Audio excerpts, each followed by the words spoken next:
Today, we are talking about the pros and cons of an eSIM. Now, an eSIM is an embedded SIM card. Normally, we are used to physical SIM cards, but with the iPhone strictly going to electronic SIMs, well, now we can look at the pros and cons of them and see if they're worth the hype. I'm Sherry, your telecom expert with Whistle Out. Let's go.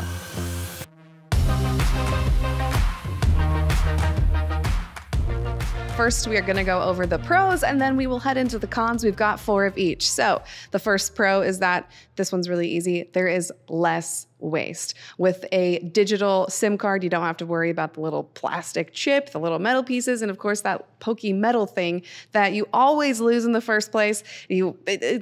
It's just less waste. We are being green with more digital electronics built into our devices. The second pro is that you just can't lose it, unless of course you lose your entire device, then that's out the window. But before, it was really easy to lose all the individual pieces, including the tray to the physical SIM cards.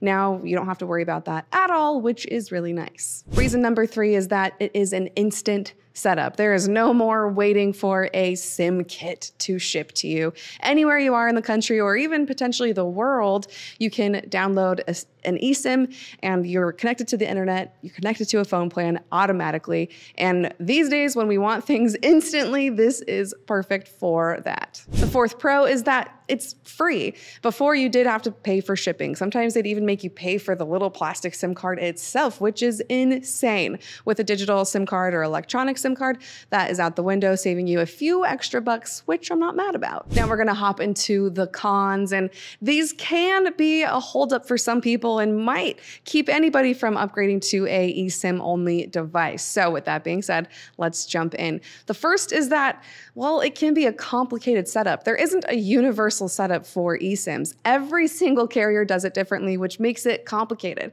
And on top of that, every device does it differently as well. So from carrier to carrier and device to device, you're looking at a different setup. With the physical SIM, it was easy. You just slid it in. Not with an eSIM. There's a different way to download and manage that with every device. The second con is that navigating an eSIM through your device and just navigating the process and the software of it can also be complicated.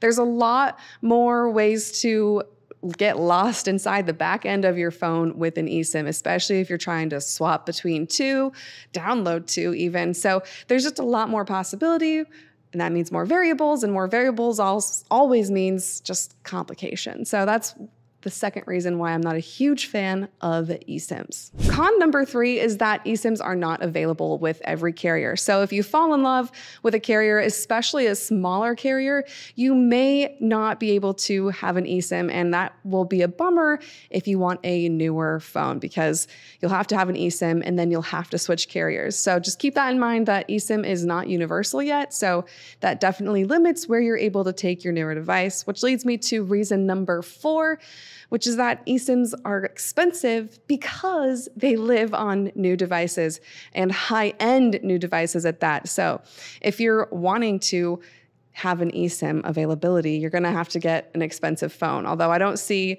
anybody upgrading specifically for eSIM. So just keep that in mind as well. I know this isn't a hot topic, but there we go. The pros and cons of electronic or embedded SIM cards. If you're looking for an eSIM plan with your new iPhone or new device, you can head to our website, whistleout.com. We're linking it in the description and up here, taking you to all of the best eSIM plans for everybody.